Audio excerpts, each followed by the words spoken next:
Magandang umaga mga ka-happy hour. Narito ang mga balita para sa MBC TV Network News Update 9 AM edition. Blue Alert status, nakataas na sa Metro Manila ngayong Pasko, ayon sa MMDA.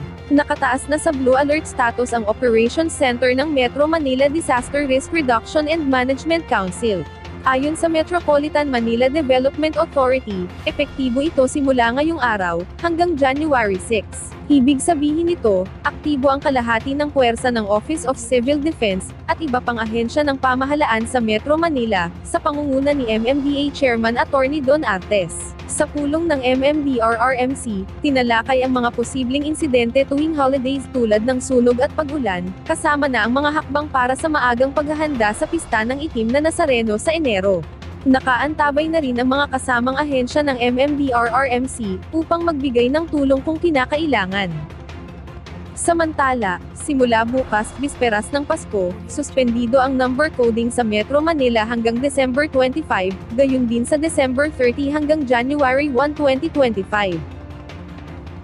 Sa iba pang balita, libreng towing, alok sa mga motorista ngayong holiday season sa NLEX. Nagtalaga ng mga tow truck ang North Luzon Expressway Corporation sa NLEX para umalalay sa mga motorista ngayong Kapaskuhan at Bagong Taon. May alok na libreng towing ang NLEX Corporation malapit sa exit ng Class 1 vehicle. Pinasimulan ito noong December 20, mula alas 6 ng umaga hanggang January 5 ng susunod na taon. Alas 10 ng gabi bukas, December 24 hanggang alas 6 ng umaga ng December 25, ipapatupad na rin para sa Class 1, 2 at 3 vehicles ang libreng toll sa NLEX, NLEX Connector, SCTEX, CALAX, at Cavitex. Muling ipapatupad ang libreng toll sa December 31 ng alas 10 ng gabi, hanggang alas 6 ng umaga ng January 1, 2025. Ang toll fees ay na-waive para sa mga motoristang lumalabas hanggang alas 6 ng umaga. At yan ang mga balita para sa MBC TV Network News Update 9 AM edition. Abangan ang mga susunod na balitaan mamaya, para sa 10 AM edition.